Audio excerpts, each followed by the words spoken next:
I've always been what they call a smart ass, you know. My mother would say stuff to me like, you know, you act like the world revolves around you. Well, if the black man is the sun, then the world does revolve around me.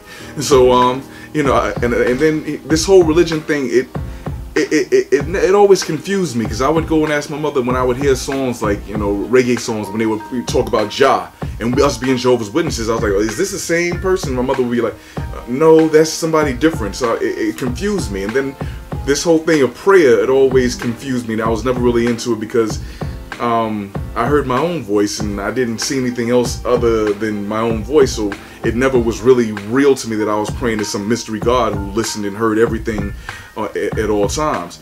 But knowing the power of the mind and knowing what I felt that I was here for, you know, to be of a greater purpose, it resonated more with me when I, you know, would hear things, especially from another thing about the hip-hop music. It was a song, Keep On Holding On by Brand Nubian. Originally, Wake Up woke me up, but it was that song, Holding On, where Lord Jamar was saying, no more standing in line trying to find Jehovah.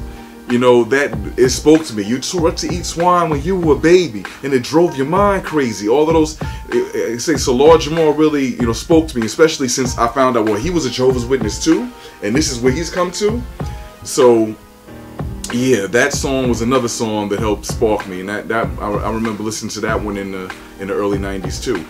But parallel to that, around the same time, around 1995, 1994, around that same time that I was having this awakening to, you know, quest for knowledge itself, I actually was seeking to become a hip-hop journalist, in that I had sought a career as a rapper. You know, I guess everybody, you know, either, you know, that was the stereotypical Biggie thing, said, you know, you sell crack rock, you have a wicked jump shot, or, you know, you're a rapper. So I guess those were the three stereotypical things that, you know, they did in the hood, so to speak.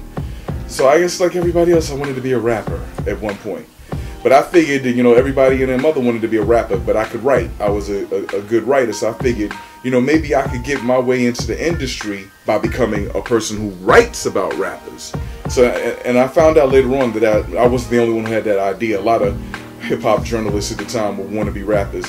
But I started writing for magazines, like at the time, like Stress Magazine, Beatdown Magazine. And I had read about this magazine called Around the Way Connections in the Source Magazine. And at the time, it was written, they said, by Buck Wild in the Source Magazine. And so I understood that that they had their own magazine called Around the Way Connections, and was put out by Star. And I read about the type of magazine it was, and I sat down and I created a column called Bedroom Talk that I wrote and specifically conceived with Star in mind and Around the Way Connections in mind. And I took that column and I put it with some my other writing samples, and I sent it to Around the Way Connections, and Star got back to me a little while after that and said he wasn't really, you know, interested in anything else that I'd written except that particular column. And I use that as an example to show that when you focus and have a plan and target your plan, things can come to fruition, because I started writing that column for his magazine, and as he progressed through the industry, I was very much a part, you know, there to be a part of that journey and to contribute, you know, and add on as far as I could as far as the writing was concerned. And that spanned from the Around the Way Connections magazine, which went to Around the Way website, which led to them, you know, being a part of Hot 97, and then from Hot 97 they moved to MTV, and then when they went to MTV led them back to having a morning show on Hot 97. But before they had the morning show on Hot 97, they had a pre-morning show at 5 a.m. and before that we were on the weekends. But because I was a part of the had been, you know, working with him for many years and contributing and writing these particular columns and writing various things and being the talent that I was and the resource that I was able to travel with him into these different ciphers and contribute work to MTV when they were on a show called The Beat Suite. And then when they started the show, when Star and Buck Wild started the show on Hot 97, I was a part of that from the Sunday night point onward, all the way up until the morning show. And then when that show ended and they went to Power 105, I was also involved with that. And from there, I got involved in the Source magazine. And throughout that, I was also in college during the time when I was on Hot 97. So when I was in college, I was a journalism major, and I got an internship through a professor at Baruch College where I attended, and did an internship at the Village Voice, because the professor, Alyssa Solomon, she was a person who was working for the Village Voice. I wound up getting an internship with Wayne Barrett, who was like the top investigative reporter in the city.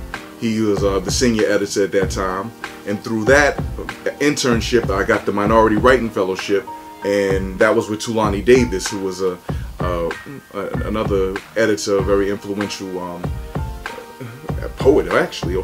She was involved with Ntozake Shanjay, for colored girls who considered suicide when the rainbow is not enough. She was one of the Satin Sisters, so she was my mentor and editor there at the Village Voice. And while I was at the Village Voice, that was around the same time as a DC sniper situation occurred, and I was able to write an article called Civilized People, which stood up for the nation when they were trying to say that the DC sniper was a part of the 5% and the poor part of the planet Earth, or the nation of gods and earth. So I was able to write an article that cleared that up.